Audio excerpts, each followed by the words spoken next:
I have encouraged my students to fail and to fail early and often from almost the first year I was teaching.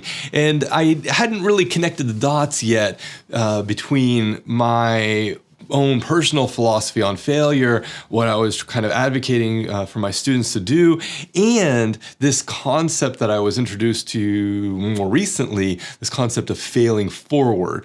It basically means you fail to learn so that you can move forward, basically, more or less. And so this idea of failing forward, it's kind of a hip thing to say. It may even be a privileged thing to say because not everyone has those opportunities or can risk those opportunities to fail. But it's something that I've always had kind of ingrained in my nature in a certain sense. I always found or tried to find the value in failing. From the time I was in kindergarten, I always got good grades, and a certain amount of it has to do with just my upbringing, a certain amount has to do with my own intelligence, a certain amount has to do with just wanting to do well in school. But I always ended up getting good grades, and then I went to university, and I was taking an online learning class, and this was the early days of online learning. So I don't know what you're imagining in your head, especially now that more or less everyone's learning online with the COVID pandemic.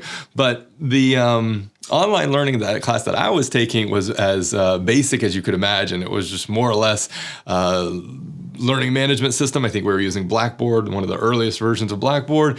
And my professor would post a whole bunch of stuff up there. We were supposed to read it, do the assignments. Some of the assignments were a little bit interactive in that we would have to post on this forum, and then other people would respond to our post, and then we had to respond to other people's posts. So it was kind of interactive in that sense.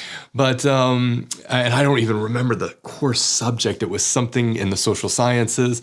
But I just remember the teacher's assignments being, write 300 words about the issue of racism in the U.S. or something like really grand in scope, or at least I imagined was really grand in scope. It was not an example of the assignment, but it was something along those lines where she would pose these really incredibly broad and challenging questions, and they give you like 300 words to write the assignment in. And I just rebelled against this entirely. I hated the idea that I was supposed to respond to this really complex question in such a short amount of text. And so I ended up writing these assignments that were, 3, 4, 5, 6 times as long as the teacher had asked for. And, every assignment I turned in, I would fail because I didn't follow the instructions. And so there were several of these assignments. It wasn't just like one. There was probably, one a week or one every 2 weeks. So I knew I was going to fail this class. I knew from within the first month. But I kept doing it. I stubbornly stuck to my guns because I said always, you cannot ask these kinds of questions and expect a short response. And so I just continued to fail assignment after assignment after assignment. And then the final exam came along, and in order to qualify for the final exam, you had to have passed at least a certain number of these assignments, and I had passed 0 of them. And so the teacher said, you're not eligible for taking the final exam. And I said, well, would it be okay if I took it anyway? And so she must have just not she must have just figured I was out of my mind. But anyways, she agreed that I could take the final exam and that she would grade it. And so I took it and I passed. I did well. But yet I still failed the class. And I still, got to have that on my transcript. And I remember when after I failed it, I specifically requested a transcript because I wanted that as record. And I'd never looked at my grades before then. I only looked at my grades once when I was going to graduate, because you had to apply for graduation. You had to ask for your grades. And so I just reviewed them once to make sure that I had passed everything so that I could apply for graduation. But prior to that was one of my first degrees. But prior to that, I had never asked for my grades. So this was a very rare occurrence that I'd even requested access to my grades. So I requested access. I got that notice, you had failed this class. I framed it. I put it up on my wall, and I was really proud of it because I did it with intention and purpose. There was some sense of reason behind it, and I had kind of stuck to a value system, even if it was maybe a little bit misguided. I still had stuck to this idea that, we can't necessarily answer these really critical and complex issues in such a short amount of text.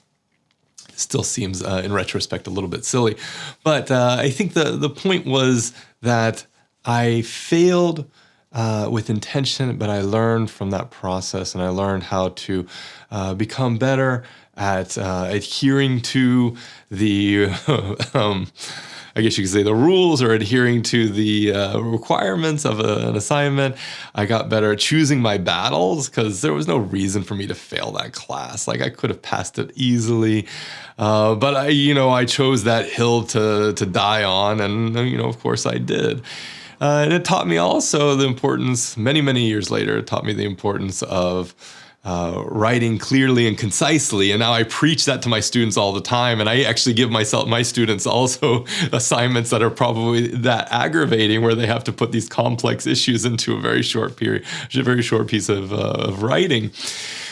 So yeah, I am proud of that failure and a lot of my failures in business and in life in general. I'm proud of them because they are, in a lot of ways, self-affirming, and they're not necessarily affirming my deficiencies. They're not necessarily affirming the things that are character flaws in me. They're affirming the learning that I've achieved. They're affirming the evolution, the ways that I have progressed in my thinking and my being. And I think this is really important. This is an important part of failing, is that we don't take it as a mark of bad behavior or a failure as a mark of some kind of character or personality flaw, but a failure is a mark of a decision that you made. Maybe it's not the decision to fail, but maybe it's a decision that you made that has led to a failure. A decision that you've made, and ideally something that you've learned from that decision. So, takeaway is kind of simple here. Failure is not a flaw. It's okay to fail. It's actually great to fail. It's really important that we fail. I always say that I would rather work with someone who has failed over and over and over and over again and learn from it than someone who has never failed at all. The people who have never failed can be really dangerous, and it's really risky to work with them because they are untested. You have no idea how they will react to that failure. And a lot of times failures can create these existential crises where we lose all sight of who we are and why we're doing what we're doing. And if you're in the middle of something really difficult and you have a teammate who is experiencing that, that can be really, really, really difficult. That can be hugely challenging. So I always try to find people who have failed and who have become resilient and found ways of working through that failure and learning from that failure than anyone who has never failed at all. I try to steer clear of anyone like that. But failure can be a defining moment in our lives because it gives us that juncture to look back and say, I did this, I made this decision, and here's what I've gotten out of it. Here's how I am better because of that. So my call to action here is just to do a little bit of personal reflection. Think about one of your failures that you've had recently. It could be something as simple as I failed not to eat, half a kilo of chocolate today. But think about it. Think about what you learned from that process. Maybe what was the trigger that led you to eating all of that chocolate? If it's a bigger failure, maybe you failed an exam. Think about what was the lead up to that. What can you learn? What can you take away from that failure? Don't beat yourself up about it. Don't identify as a failure, but identify as someone who learns from their failures so that you can become better and that you can be better.